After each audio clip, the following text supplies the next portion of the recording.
All right, let's talk about the Open University. What is it actually like to get a degree from there? Is it a real degree? What does studying from home even look like day to day? We're going to answer all of that today by looking at the real, honest experiences of students who've been through the whole thing. If you're in the UK, you've probably seen this. You're watching an amazing David Attenborough documentary, and right at the end, there's a mention of the Open University, maybe with an offer for a free poster about fish. But beyond those posters, it's this massive university.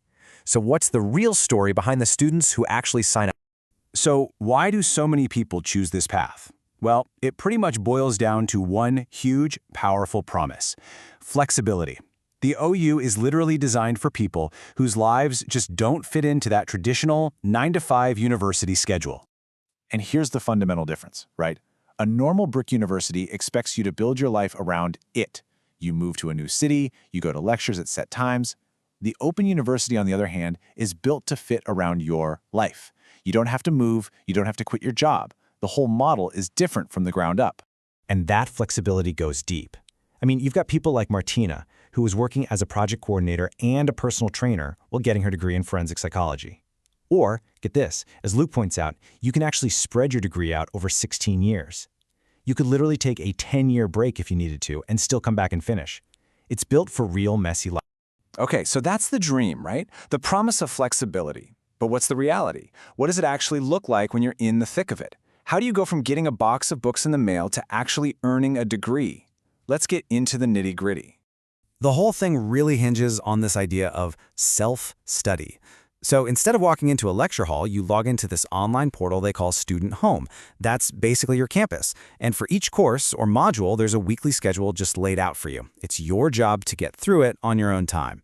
And a typical week kind of looks like this. You log in, you check what's on the list for that week. It's usually a mix of reading from the actual textbooks they mail to you, and then hopping online to watch videos, read articles, or maybe do some little quizzes.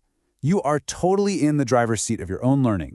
Now, here's where it gets interesting, because the time you actually have to put in, it can vary a lot. On one end of the spectrum, you've got experiences like Ella Harmony's. She realized she could work smart, not hard, and basically cram all her work for a first-year module into just a day or two a month, and she still got a top grade. But then, you get the other side of the coin. For a really intense second-year math module, Lucia Montes gives this very serious warning. It had 8 huge assignments and was so time-consuming that her advice is to dedicate an entire year to just that one module. So yeah, the workload is definitely not one size fits all. And all of this really points to the two biggest challenges that students mention again and again. First, as Martina says, you have to be very self-motivated and disciplined. There's no professor chasing you for your homework. And second, because you're doing it on your own, it can feel quite lonely. You just don't have that built-in social life you'd get on a physical campus. And that feeling of being on your own, of having to motivate yourself, it all leads to the elephant in the room. The one big, nagging question that seems to hang over the whole Open University experience.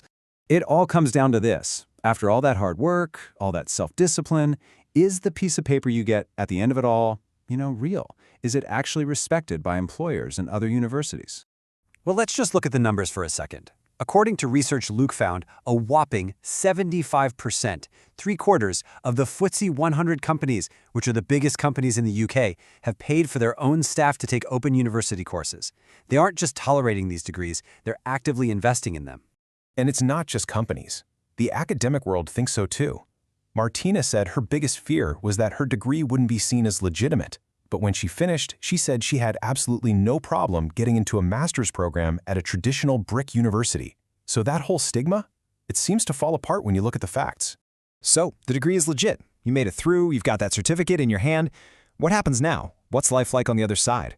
Well, the path forward isn't always a straight line. And for that, let's look at Tom Wagstaff's story, because it's incredibly honest.